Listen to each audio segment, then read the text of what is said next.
I was raised where I had to be ultra considerate of other people's feelings. An unhealthy amount of consideration for other people's feelings. Hi, I'm Julia. Welcome to part 2 of my healing journey series. In my last video, I was talking about things that are around us that might be a good idea to limit or set boundaries on or get rid of, that can help to start quiet the noise around us so that way we can start to actually hear ourselves think and connect to what we're feeling.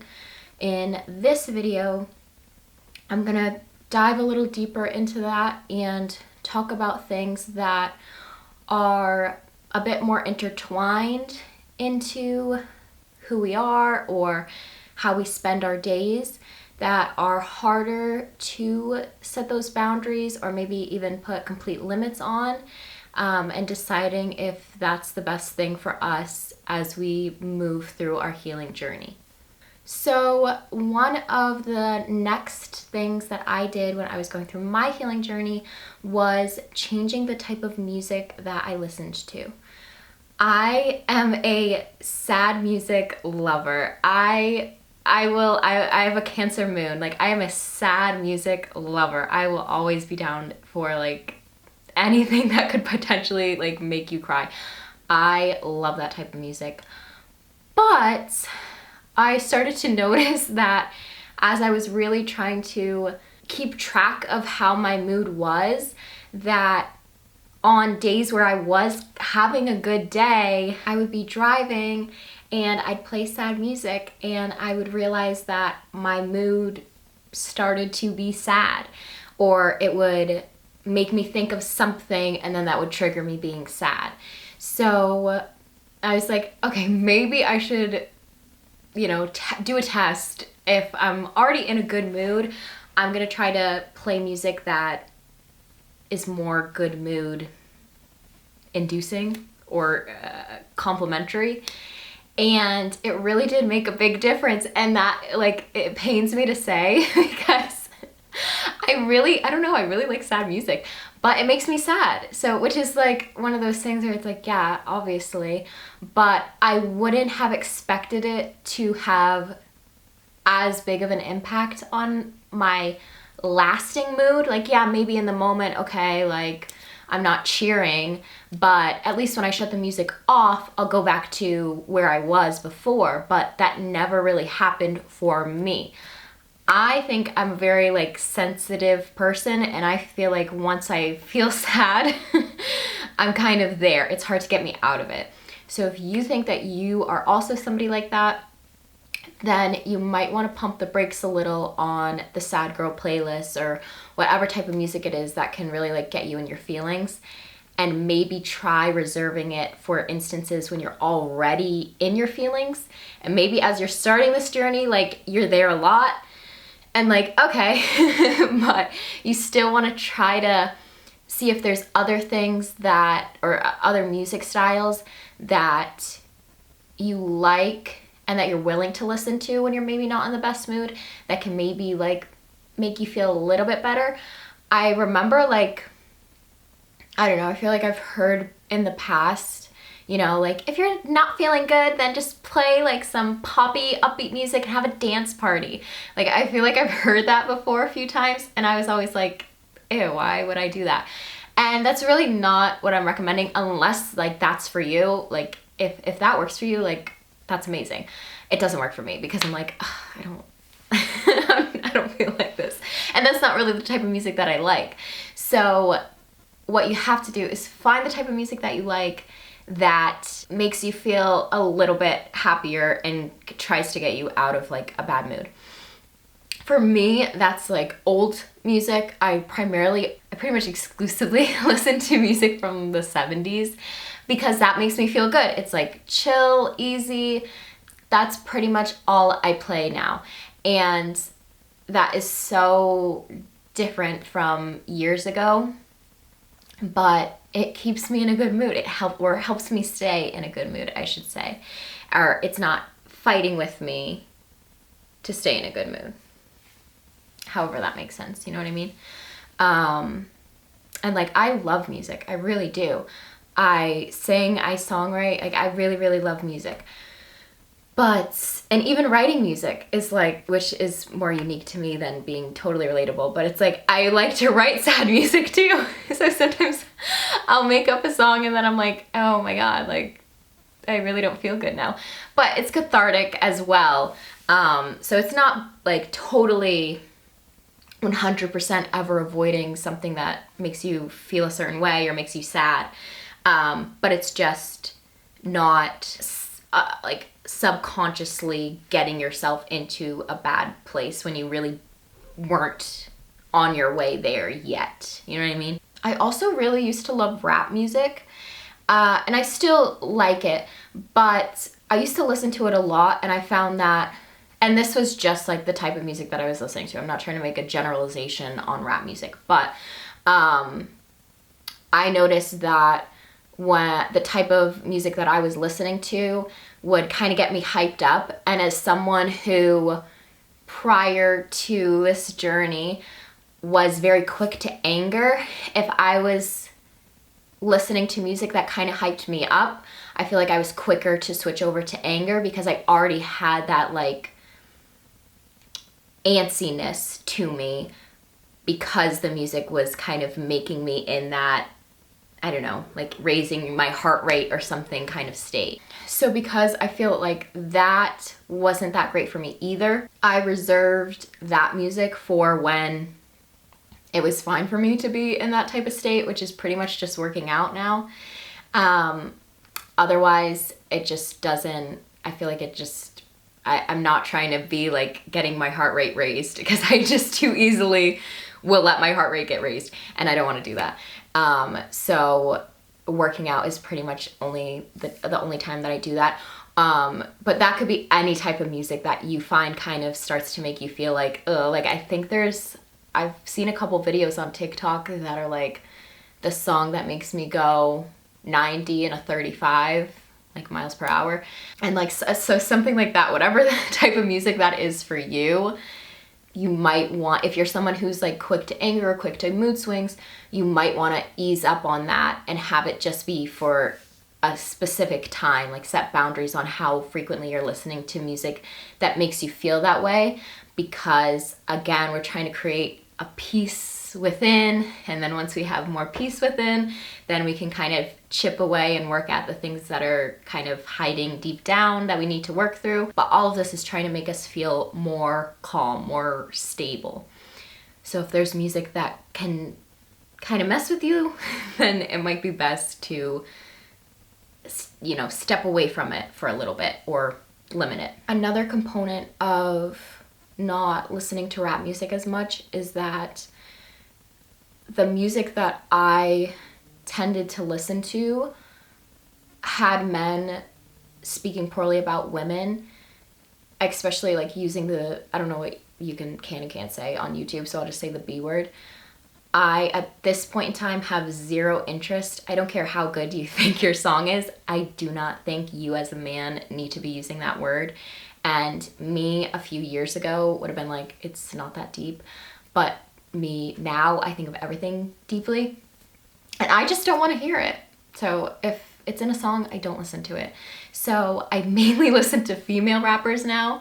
And that's, you know, that's fine by me. But it just changed my music style a bit, because things that I was okay with before, I feel like now at the lens that I see things through, I'm like, actually that does bother me, and so I'm not going to listen to it.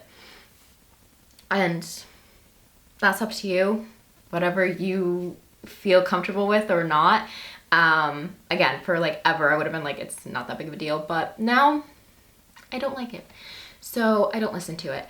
So really anything, any type of topic that's in music that might make you kind of feel a certain way, avoid it and see if you end up missing it, or if maybe at the end of the day your perspective does kind of change and you're like, you know what, I'm okay with that. I'm gonna find something a little bit different from somebody else to just fit my vibe better. And while music does play like a really big role in some of our lives, it is still something that is totally optional. And if I decide today I'm never going to listen to Drake again, then tomorrow that's virtually no difference in my life. So that still kind of fits a little bit.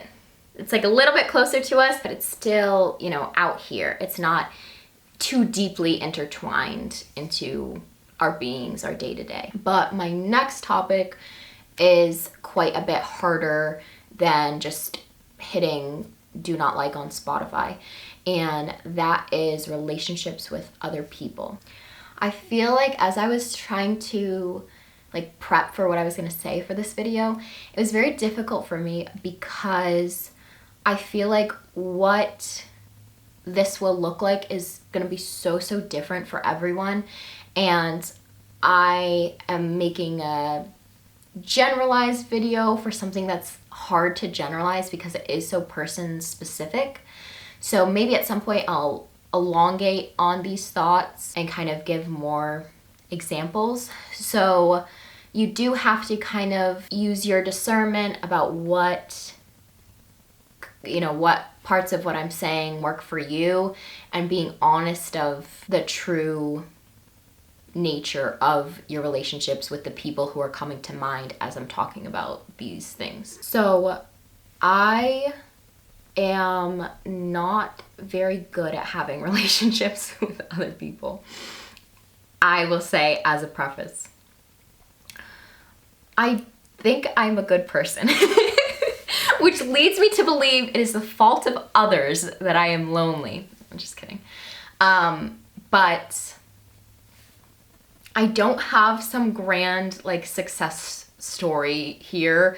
I have a story of setting boundaries and them severely not being met, and me eventually getting fed up and just ending the relationship.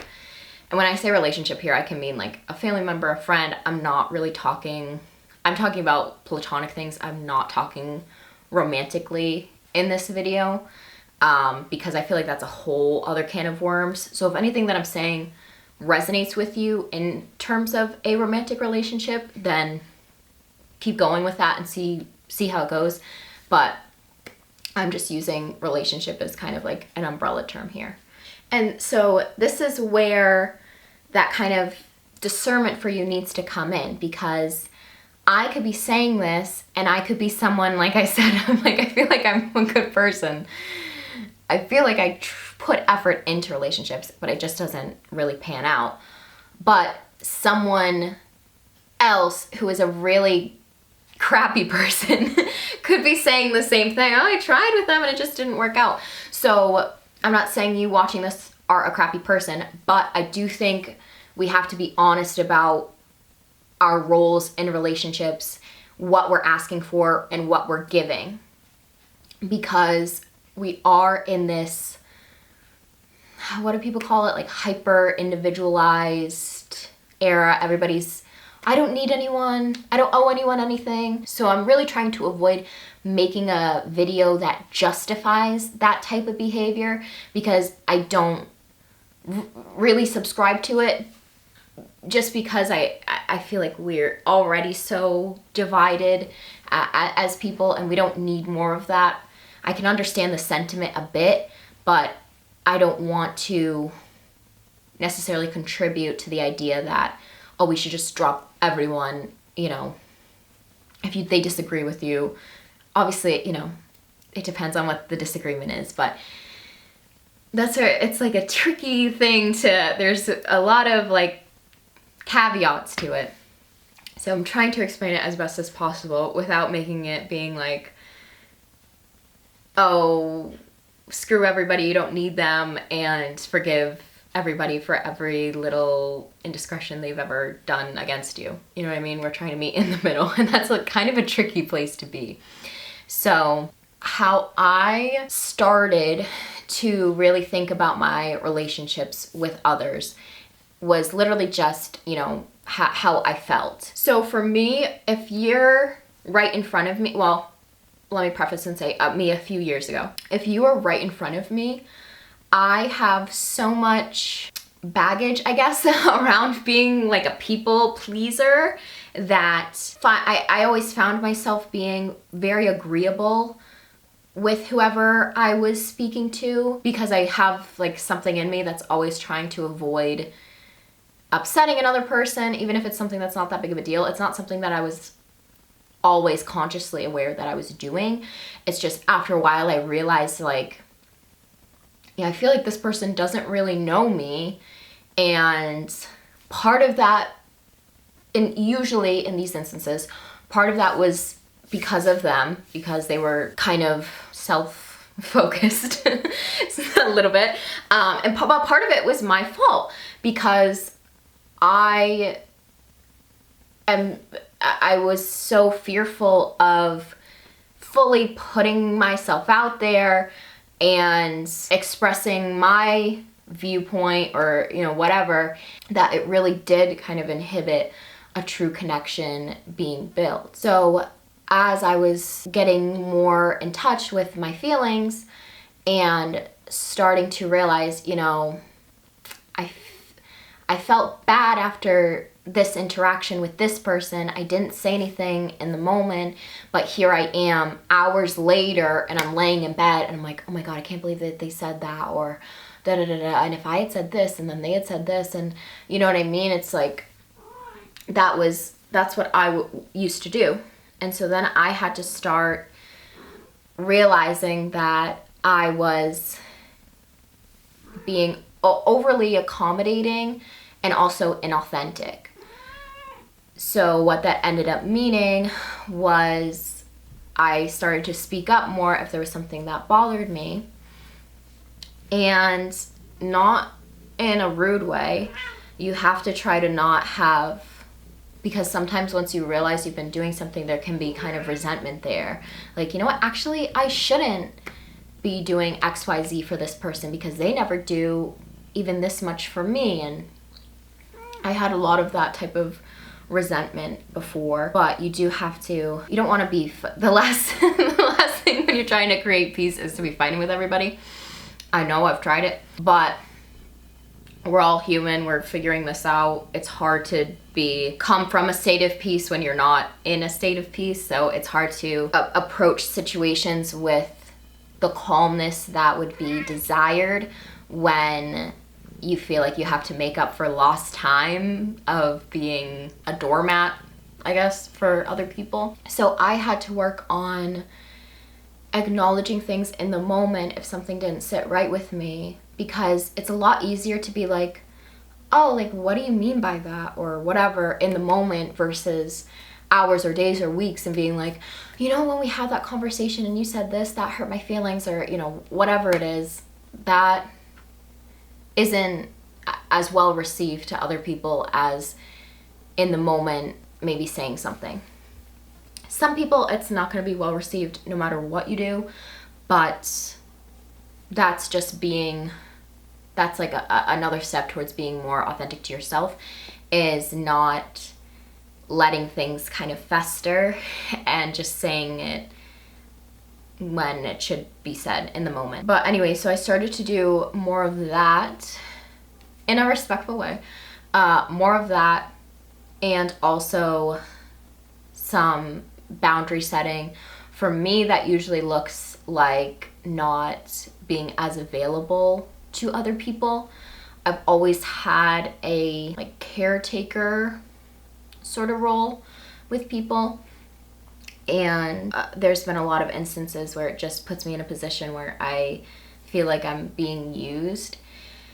So I had to communicate about how I was feeling, and so maybe that means that there's certain topics that you limit, like how much you're talking about them, or certain times where you are able to, you know, listen to the same rant for 2 hours or something. You know, everyone is different. And again, I'm not trying to say don't be there for other people, but in my case, it was that it wasn't fair. I was giving a million times more than I was receiving. And in a lot of these instances, when I did kind of set these boundaries, the friendship wasn't there anymore, because I just I don't know, from being so willing to help other people, I just ended up attracting people who only wanted and didn't really give a whole lot. And when you're not giving as much as someone who wants a lot wants, you're just not as desirable anymore. In some instances, sometimes maybe it's well received, and people go through seasons. Maybe there's a time in someone's life where they really, need a lot of support, which is why I'm not trying to make this into like they called me 3 days in a row, I'm gonna tell him not to call me again for 2 weeks. Like, you have to, we have to, a friendship or any relationship should be a lot, giving and receiving. Maybe they're in a season where they need a lot, and maybe in 2 months you're gonna be in a season where you need a lot. So there's sometimes give, but then take. It's just balanced. And maybe it's not totally balanced within a week, but maybe within a year's worth of friendship it is. So you have to look at the big picture as well.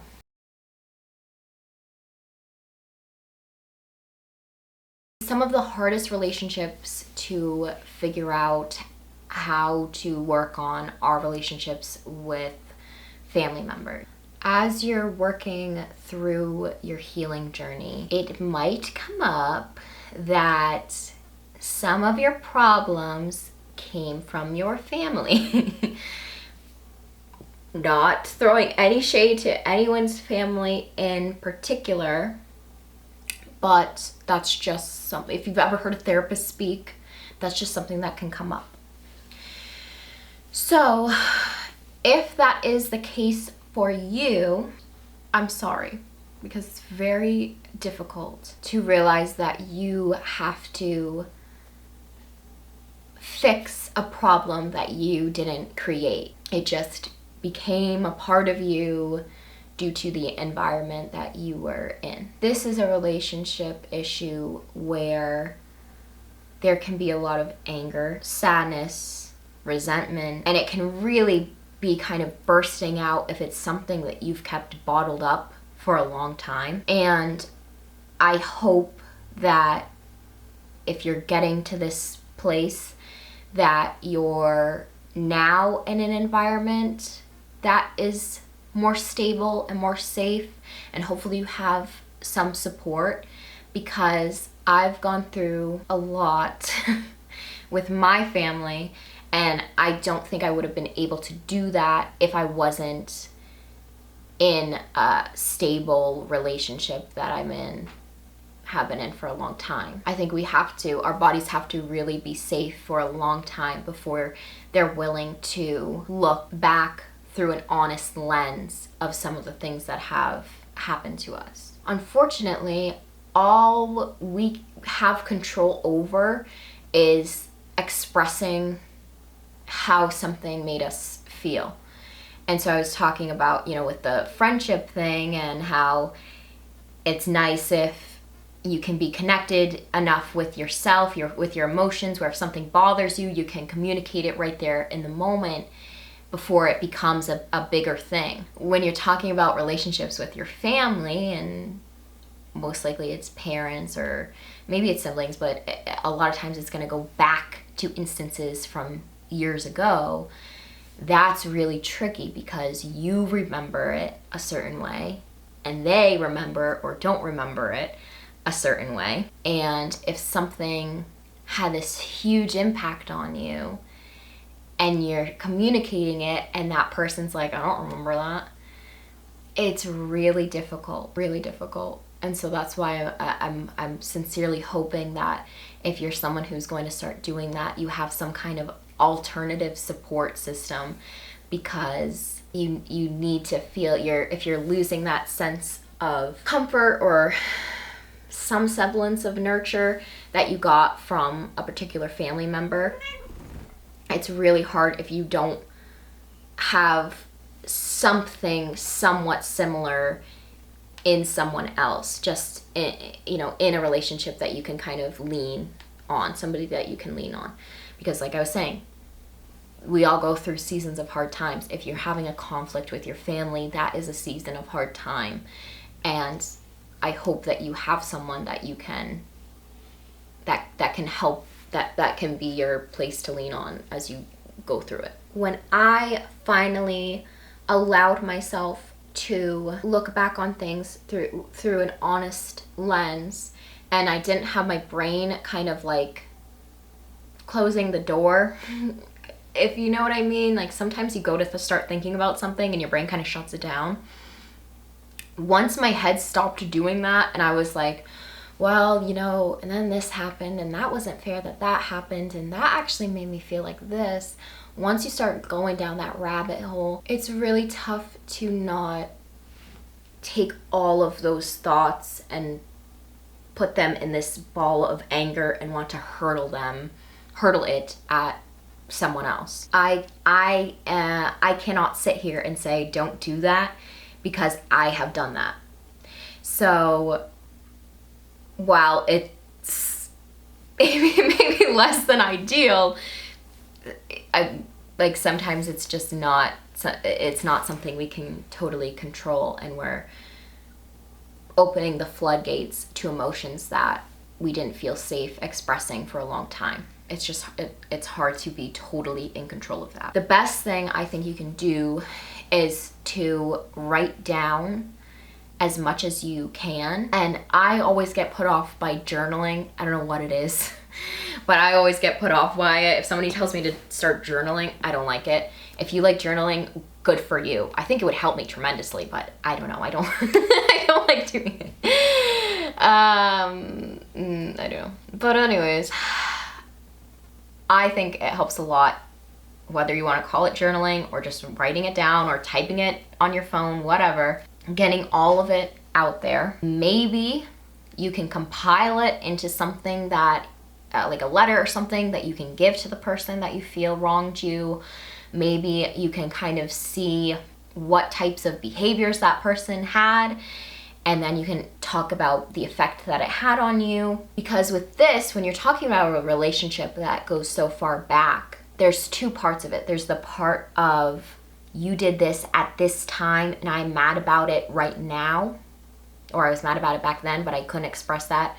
In any case, this was a while ago and I'm upset about it. And then you have the fact that you are still most likely in some kind of relationship with this person, and okay, now it's present day. Are they still the same way? Are they still doing behaviors that are reminiscent of things that they did back then? Do they have any desire to work on themselves? If they are the exact same person today as they were then, this process is going to be more difficult for you. I'm not casting judgment on anybody, but I believe that life is about growing. And if someone has been stunted for decades, it's tricky to get them to change things around. You know, it's not impossible, but they have to be willing to do it. No matter what you say, if someone does not want to change, they will not change. You can communicate how what they do affects you, but that might not change anything, which is hard. And that's in any relationship, you know?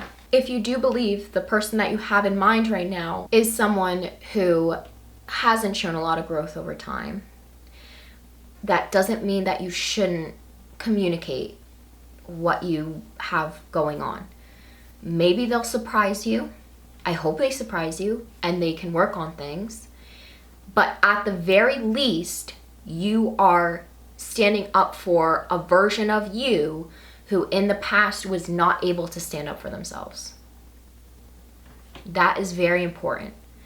Whether things change with that person or not, you are building a trust within yourself that says, I will not stand for bad things happening to us, to me and younger me. For a very, very long time, I felt like I could not do this and communicate with a family member about their effect on me. When I did, it did not go well. And we were no contact for a while. I do think that we're no longer no contact. I do think that they made some improvements, but I think the bigger thing, and this, just listen to me only a little bit, because this took a long time for me to get to this place. So don't focus on this too much, because I know when I was in a state of being pissed off when someone's like, oh, you gotta forgive people, I'd be like, no, don't. I scroll away, delete the video, like click out of the video. I'm not, you lost me, you know, I'm not listening anymore. So hang with me for a second, because I get that. I was that. But eventually I reached the conclusion that that person is the way that they are.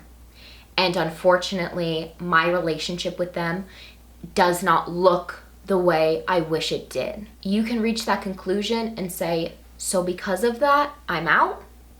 Or you can reach that conclusion and say, it is what it is. And I'll be cordial, I'll be cool, whatever. It's up to you. It's your decision.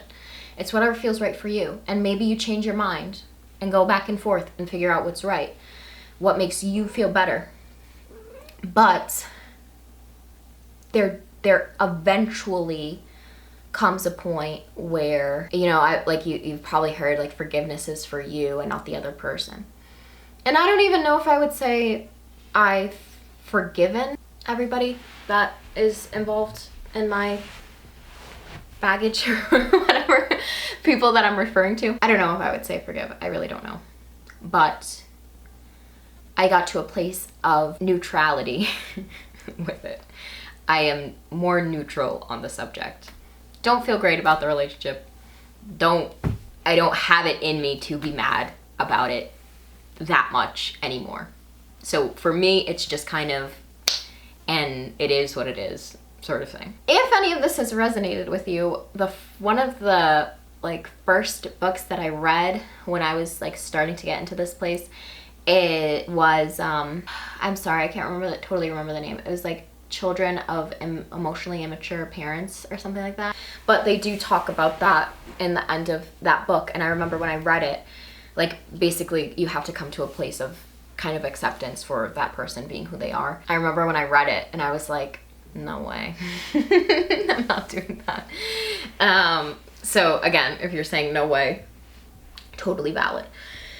But the more healed I've become, the more I realize I cannot control anything. I can control myself a bit, but not even as much as I would like to. But I certainly cannot control other people, and I can't control things that have happened in my life, and I cannot control if someone is gonna go back to being crappy a month after we had a conversation about not being so crappy anymore. I just can't control it. But again, I don't want to dwell on this too much because that's down the line. We're still at the beginning. So the main things that I want you to take away from everything that I'm talking about is trying to reach a place of being honest with yourself. How do you feel after you've interacted with this person? How do you feel after a certain conversation is had? How do you feel after you tell them something upsetting? How do you feel after you tell them something exciting? How do you feel before you're about to see them? Are there instances where, are there things that you're still upset about that they have no idea? Because it also isn't totally fair. People aren't mind readers. And unfortunately, there have been so many times in my life where I'm like, I would never in a million years do that to somebody else. But, so, you know, and that's a kind of a broad statement. I could mean offing someone, or I could mean like not opening the door. You know what I mean? So take it with whatever grains of salt you want to. But in some instances, it is the respectful thing to do to, if you're having some kind of resentment, to communicate that to the other person. Maybe they don't think of, everybody's different. Some people don't think about things the same way that you do. And if you're like me, I was raised where I had to be ultra considerate of other people's feelings. An unhealthy amount of consideration for other people's feelings. And I still have that in me, but people who didn't have to grow up like that don't have that same level that I do. So what I might see as inconsiderate, because I wouldn't do that, someone else might not, it might not even be a thought that crosses their head, because they're not traumatized in the same way and had to look through life the same way that you do. So there are some things where something that's upsetting to you, really that other person is not going to know unless you tell them. When you're doing this and you're figuring out how you feel in a certain relationship, you figure out the best way to communicate whatever's going on with that person. Then you give it time and see what changes, or, you know, does some of that behavior go away? Are they willing to work on things? Ideally, you have relationships with people who are not your enemy. I like to try to see the good in people, so I'm hopeful that relationships can be repaired and growth can happen. However, if you've been trying to go back and forth with a person, and over an extended period of time, because people can't change overnight, over an extended period of time, they are very resistant to changing, you are not happy being in whatever kind of relationship you have with this person, then I think it is best to pull back a bit. Everybody's different, every situation is different. Maybe it doesn't have to mean you never speak to them again, you block them on everything. Like, it doesn't have to be that serious. It could literally just be saying, you know, I've been trying to be very honest with myself and figuring out what's best for me, and I feel like right now how our relationship is, it isn't great for me, and so I think we should take, I don't know, a couple weeks, a month, or whatever time frame to kind of do our own things, and then if you're willing to, we could like meet up in September or whatever and kind of reconnect and see how we are. Something along the lines of that. Everybody is different. Tweak it to what fits you. But again, it's like, I'm trying to convey the message that you shouldn't be in a relationship that hurts you, and at the same time, you shouldn't totally isolate yourself from people. And sometimes, you know, hopefully our relationships grow, and it does become, the more instances you put yourself in a situation where, like for me, where I was saying I don't really speak up in the moment, because I've been more aware of that and time has gone on, that's not as much of an issue for me anymore. If I was totally 100% hermit mode and I didn't talk to anybody, I wouldn't be able to get to that place because I wouldn't have the experiences of practicing that. So I'm not trying to make it seem like being in a relationship is good for selfish reasons, you know what I mean? But just that even if a relationship isn't totally perfect, that's okay, because you are going to grow and learn through it, and hopefully that other person is too, and then you guys can be better at the end of the day. But I'm also not advocating for toxic relationships. That's where this stuff gets tricky to generalize, because Everyone's different. You could be thinking of someone who, if you told me about them, I'd be like, they are vile, let's go key their car. So use your discernment. So essentially, if someone's willing to meet you in the middle and they're trying to work on themselves and improve the relationship, then try to give them the space to do that. There's some connection already there. If they're being respectful and you're trying to communicate yourself better, you know, if you guys are both working on things, keep going with that. That's amazing. If it is a constant ignoring those boundaries, a minimization of what bothers you, a total lack of trying to repair whatever issue there is, then I think it's reasonable to set limits on the relationship, to pull back a bit. I keep talking about having peace within, and there's all the like protecting my peace stuff online, but it's one of those things you just have to use your discernment about. You can't like hide yourself from the world and be totally hermit mode, because that's not healthy. I feel like I did for a long time go into like hermit mode, and I'm branching out of it, but I do find it difficult to fully get out of it. Once you go quite some time without much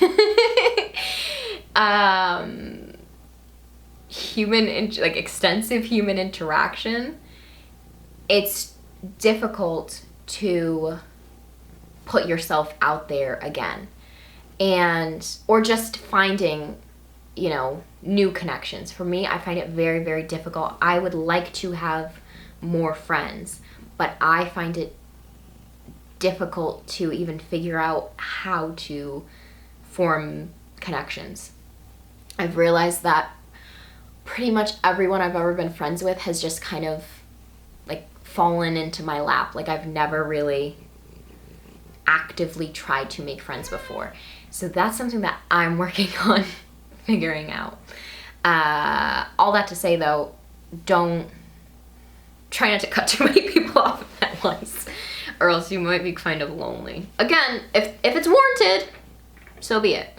But as difficult as it is sometimes, if you already have a good connection with somebody, then try to just see if you guys can grow together.